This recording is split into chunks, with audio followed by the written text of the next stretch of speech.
할렐루야. 오늘 주일 사부 예배 참여하신 모든 성도님들, 우리 청년들에게 우리 주 예수 그리스도의 은혜와 평강이 충만하시길 간절히 축복합니다. 오늘 귀한 성일 남은 한 날이 여러분의 삶 가운데 주님의 임재하심으로 풍성하고 더욱 행복한 날 되시기를 바랍니다. 오늘 말씀은 섬기는 자의 미덕이라고 하는 제목으로 함께 은혜를 나눴으면 좋겠습니다. 오늘 본문의 말씀을 읽고 여러분들은 어떤 생각이 드셨습니까? 본문의 말씀을 이렇게 교독하여 읽었는데 말씀에 좀 집중해서 좀 읽어보셨습니까? 뭔가 틀린 말은 없는데 좀 마음이 좀 불편해지고 좀 어려워지는 말씀 같지 않습니까? 제가 오늘 말씀을 설교를 준비하면서 오늘 본문의 말씀을 여러 제 주변의 사람들에게 한번 읽어봐라 라고 얘기를 했습니다. 그랬더니 다들 비슷한 반응이었어요. 좀 이상하다. 원래 하나님 말씀이 이런가? 또는 말씀이 왜 이러지? 나중에 위로를 하실 줄 알았는데 위로를 안 해주시네. 이런 반응이었어요. 한마디로 얘기하면 제 머릿속에 좀 불경스럽지만 그런 단어가 떠오르더라고요. 갑질문서. 오늘 본문의 말씀이 마치 종과 주인의 관계에 있어서 주인이 좀 너무한 거 아닌가 이런 생각이 좀 들더라고요. 물론 밭을 갈거나 양을 치는 종이 당연히 그 일을 해야 되고 또한 집에 돌아와서 종이 해야 할 일이 있다면 그것을 하는 것이 당연하지만 하루 종일 수고한 사람에게 수고했다고 고맙다고 조금 먹고 하라고 하는 배려는커녕 빨리 주인의 먹을 것을 준비하라. 내가 먹는 동안에 너는 옆에서 허리를 동이고 시중을 들어라. 그 다음에 네가 배고프면 먹어라. 이러는 게 좀 너무한 처사 아니겠습니까? 그나마 그런 후에 먹고 마시라는 그 말에 우리가 감사해야 되고 감지덕지해야 하는지. 오늘 게다가 10절의 말씀엔 이렇게 얘기합니다. 종이 수고를 다 한 다음에 종이 이렇게 멘트를 하라는 거예요. 주인님, 우리는 쓸모없는 종이에요.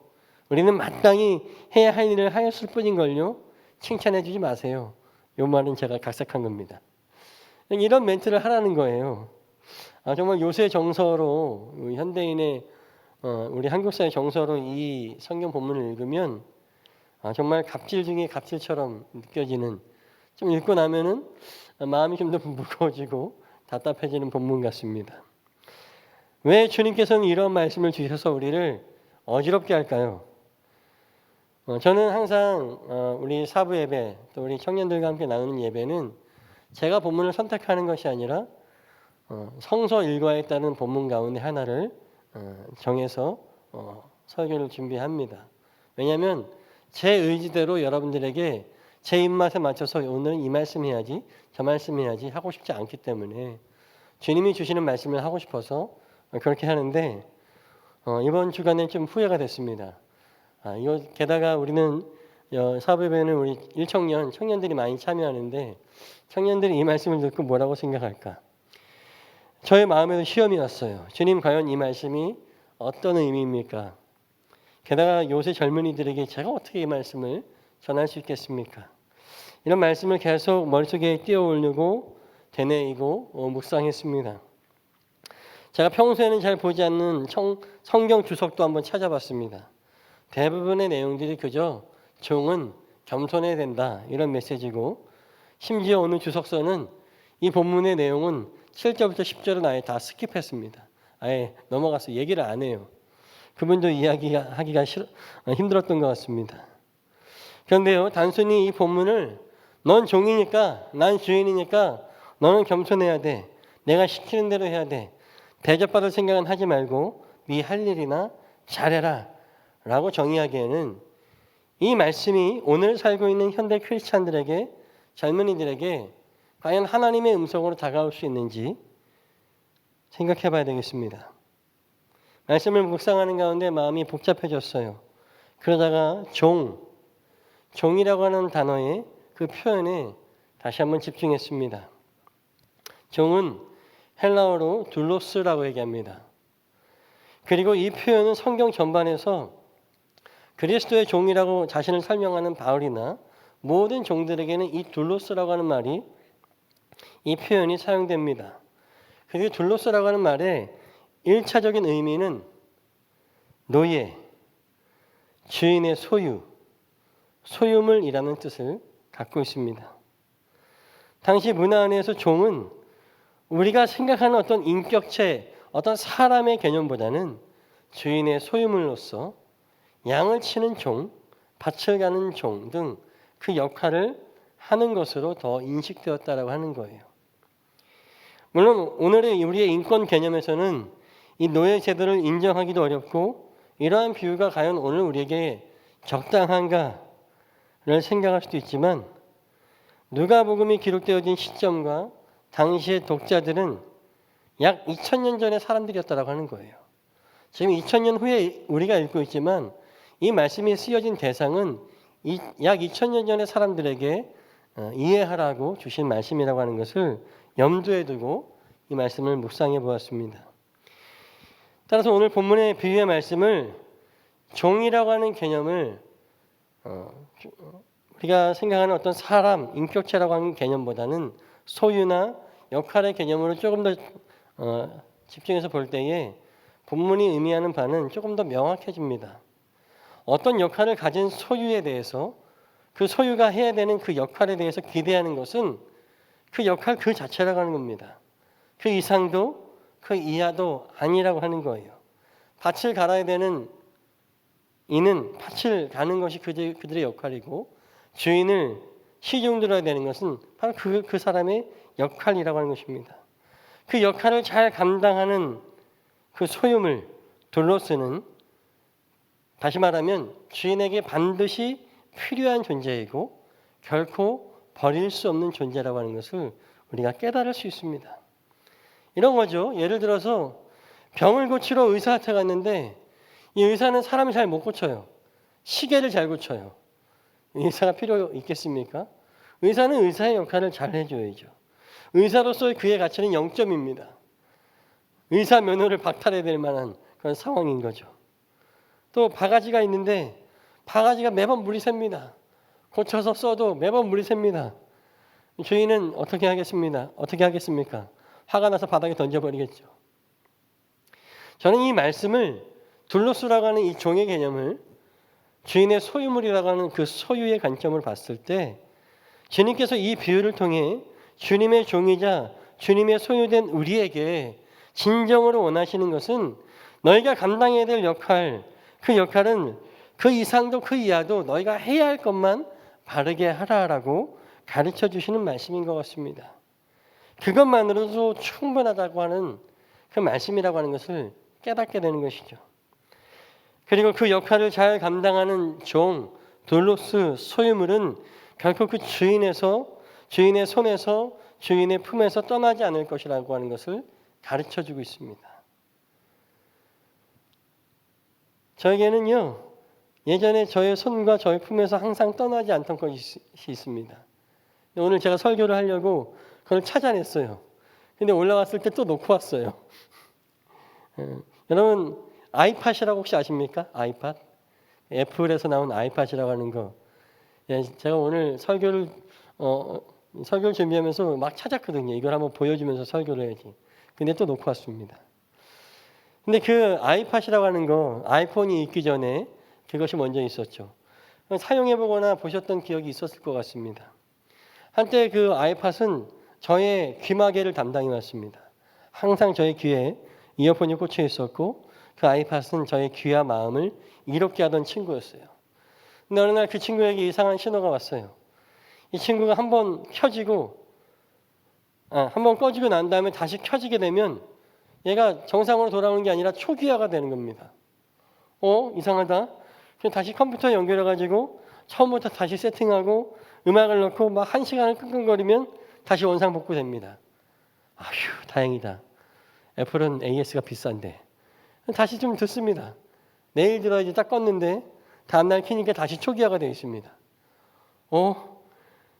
계속 다시 켜면은 다시 초기화돼서 다시 세팅하고 한두 시간을 계속 반복하고 노래 한두 곡 듣고 다시 껐는데 다시 켜면 또 초기화되고 결국엔 주인에게 너무 과도한 시간과 노력을 요구하는 이 아이팟은 저에게 버림받았습니다. 저에게 더 이상 쓰임받지 못했어요. 그리고 오늘 이 설교를 준비하면서 그거 내가 버렸나? 헷갈리는 생각에 서랍을 준비하다가 구석에 처박혀 있는 걸 발견했습니다. 이미 저에게는 쓸모없지만 저의 젊은 청년 시절의 한 부분을 담당했던 녀석이라서 애잔한 마음에 버리지는 못하고 다시 던져놓죠. 그리고 이 시간에 이걸 들고 올라오려고 책상 위에 꺼내놨는데 또 놓고 왔습니다. 무슨 얘기입니까? 주인에게 더 이상 필요가 없어진, 원래 지어진, 만들어진 그 목적을, 그 역할을 감당하지 못한 소유물은 결국 잊혀지게 되고 손에서 놓게 되고 버려질 수도 있다고 하는 것입니다. 제가 이렇게 본문에 이렇게 썼어요. 제가 이것을 들 것을 예상하면서 이 녀석은 저의 이 본문의 설교를 위해서 다시 쓰임을 받을 수 있겠지만 그날이 언제인지 기약할 수 없고 심지어 이 설교의 예시로 사용되는 것이 이 아이팟의 생산 용도는 아닙니다. 그렇게 써놨는데 안 갖고 왔어요. 얘는 정말 더 이상 저에게 필요가 없습니다. 사랑하는 여러분, 오늘 본문의 말씀은 오늘의 현대인의 시각으로 이해하면 다소 차갑고 비정한 주인의 갑질을 말하는 것 같지만 성서를 이해하고 묵상하기 위해서 가장 중요한 포인트는 뭐냐면 독일어로 지침 레벤이라고 하는데 즉 그 시대의 삶의 장소로 들어가 보라라고 하는 것입니다. 오늘 마침 어떤 청년이 저에게 카톡을 보냈어요. 목사님, 성경의 횡간을 읽으란 말이 무슨 뜻인가요? 저는 청년들이 이런 질문을 보낼 때마다 굉장히 기쁘면서 굉장히 당황스럽습니다. 왜 나한테 이런 걸 물어보지? 여러분, 성서의 횡간을 이해하란 말이 무슨 뜻이겠습니까? 단어와 단어 사이에 있는 그 단어가 기록되고 그 말씀이 기록되어진 그 당시의 상황이 무엇인지, 성서의 문맥이 무엇인지 한 번 더 생각해 보라고 하는 의미죠. 지침 레벤, 즉 이 말씀의 그 시대의 삶의 장소로 들어가서 이 말씀을 주님께서 주신 이 둘로스 종의 역할에 대한 비유를 이해하려고 묵상하면 즉 주인이 신뢰할 수 있고 계속해서 소유하게 되는 둘로스 종은 결국 그의 소유물인 종에 대해서 애착을 갖고 사랑하게 되는 것은 그 종이 그의 역할을 잘 해낼 때, 묵묵히 겸손히 잘 해낼 때라고 하는 것을 우리는 깨닫게 되는 거죠. 주인이 그 소유를 사랑하게 되는 것은 그 소유가 그 소유에게 기대하는 것이 그 역할이 잘 이루어질 때 그 소유를 더 애착을 갖고 사랑하게 된다고 하는 것입니다. 그러면 그리스도의 종된 우리는 주님 앞에 어떤 종입니까? 우리는 어떤 주님 앞에 어떤 소유입니까? 우리가 이 땅에 우리가 지어지고 이 땅에 보내진 목적, 내가 지어진 그 역할은 무엇입니까? 오늘 말씀의 제목을 제가 섬기는 자의 미덕이라고 지었습니다. 이 말씀의 제목을 종의 미덕, 소유의 미덕, 둘로스의 미덕이라고 짓지 않은 이유는 하나님은 결국 우리를 단순히 둘로스, 종으로 지으신 것이 아니라 섬기는 자, 서비스를 제공하는 자로 지으셨다. 즉 하나님께서 받으시는 그 예배를 드리는 자로, 예배자로 우리를 지으셨기 때문에 그렇습니다. 주인 되신 하나님 앞에 우리가 해야 하는 역할은 바로 그분을 예배하는 거예요. 그리고 그분을 예배하기 위해서 가장 필요한 최소한의 미덕은 무엇이겠습니까? 최소한의 섬기는 자의 미덕은 무엇이겠습니까? 원래 오늘 성서일과 복음서의 본문의 말씀은 7절부터 10절이 아니었습니다. 5절부터 10절까지의 말씀이었어요. 저는 말씀을 묵상하면서 왜 이 두 말씀이 붙어있지? 라고 생각을 해서 오늘 본문은 7절부터 10절까지만 선택을 했습니다. 말씀을 깊이 묵상하고 설교를 기록하면서 이렇게 7절부터 10절의 말씀을 묵상하고 그 말씀이 제 마음에 이해가 되기 시작하니까 앞에 5절과 6절의 말씀이 함께 붙어있는 이유를 깨닫게 되었습니다. 우리 같이 한번 읽어볼까요? 자막을 한번 띄워주십시오.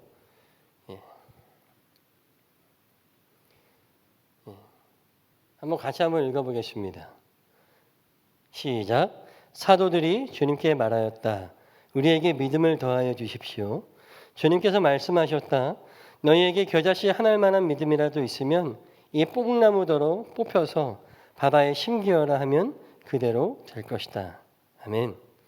주님은 그의 종된 사도들에게, 주님의 종된 우리를 섬기는 자들에게 요청하는 최소한의 미덕이 바로 믿음이라고 하는 것을 알려주고 계세요.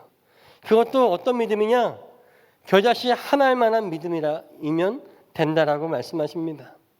겨자씨 한 알, 성경에 나와 있는 겨자씨 한 알은 우리나라로 치면 좁쌀 하나처럼 생겼어요. 그 좁쌀 하나 같은 믿음이면 된다고 하세요. 그런 믿음만 있으면 멀쩡한 뽕나무가 뽑혀서 바다에 심기어지는 역사를 나타낼 것이다. 여러분 이거 상상해 보셨습니까? 뽕나무가 뽑히는 게 놀라운 일이잖아요. 근데 제가 보니까 뽕나무가 바다에 심겨지는 게 더 놀라운 일이에요. 역사 속에서 자연재해 가운데 의도적이든 그렇지 않든 뽕나무가 뽑히는 일은 왕왕 있습니다. 근데 뽕나무가 바다에 심겼다는 얘기는 들어본 적이 없습니다. 그런 일도 하실 수 있다고 하는 것이죠. 사랑하는 여러분, 종들에게 이 겨자씨 하나, 우리로 치면 좁쌀만한 믿음 하나가 있다면, 섬기는 자에게 그 작은 믿음 하나만 있다면 그 사람은 7절부터 10절에 주인의 당연한 요구에 불만을 표하거나 반발하지 않을 것이다라고 하는 거예요. 왜요?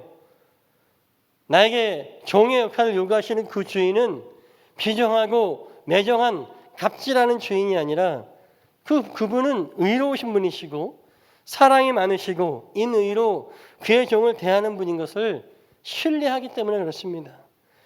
겨우 겨자씨 하나만한 믿음이라도 그렇게 믿고 있으면 충분하다고 하는 것입니다. 누가복음서 12장 37절의 말씀을 또 한번 읽어보겠습니다. 누가복음서 12장 37절 시작.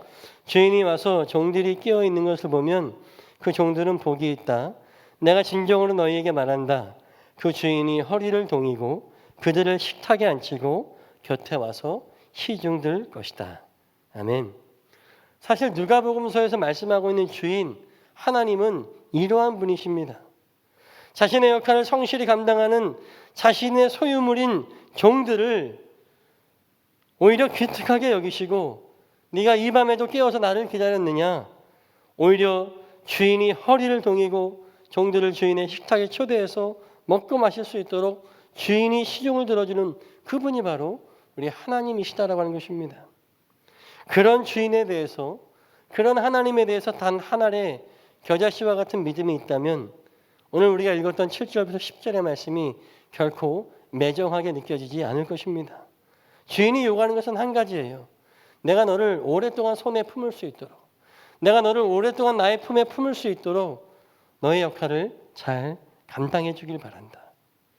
나는 인애로운 주인이고 자비한 주인이어서 네가 그것을 잘 감당하면 나는 오히려 너를 섬기고 내가 너를 시중들어 줄 것이다. 사랑하는 여러분, 우리는 우리의 지어진 사명이 하나님을 예배하기 위한 것임을 다시 한번 깨닫기를 간절히 소원합니다. 그런 주님을 예배하기 위해서는 또한 반드시 믿음이 필요하다고 하는 거예요. 큰 믿음 아니어도 좋습니다. 좁쌀만한 한 알의 겨자씨만한 믿음, 즉 하나님이 계신다. 내가 지금 예배 드릴 때 나의 예배를 받으시는 하나님이 계신다라고 하는 것을 믿는 작은 믿음 하나면 돼요. 그 믿음이 있다면, 그 믿음이 자라서 뽕나무가 뽑히고 그것이 바다에 심겨지는 역사를 이룰 수 있다고 하는 것이죠. 내 역할을 잘 감당하도록 나를 엄히 다스리는 주인이 사실 나를 버리지 않기 원하고 나를 계속해서 품기 원하고 나를 사랑해서 나의 주인의 식탁에 초대하는 분이라고 하는 것을 깨닫기를 원하시기에 주인은 우리를 엄히 교육시키는 것이죠. 말씀을 정리합니다. 사랑하는 여러분, 섬기는 자의 미덕, 최소한의 미덕은 그거 하나면 됩니다. 하나님은 계신다. 지금 내가 드리는 이 예배 가운데서도 하나님은 계신다. 얼마 전에 우리 부목사님들끼리 잠깐 이야기를 나눴어요. 사부 예배에 대해서 잠깐 이야기를 나눴습니다. 부목사님들이 다 그런 말씀하시더라고요. 너무 힘들다고. 이 너무 넓은 이 좌석에 꽉 차는 인원이 아니라 조그만 인원이 여기저기 있으니까 설교하기가 좀 부담스럽고 굉장히 힘들어진다. 저는 매번 하니까 이제 괜찮아진 것 같아요.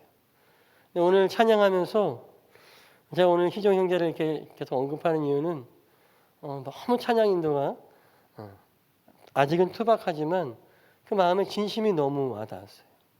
하나님이 우리 희종 형제가 인도하는 이 찬양을 좀 받으시는구나. 성령님이 우리 사람들은 별로 없지만 성령님이 지금 이 자리에 가득 채워 계시는구나. 이런 게 느껴지더라고요.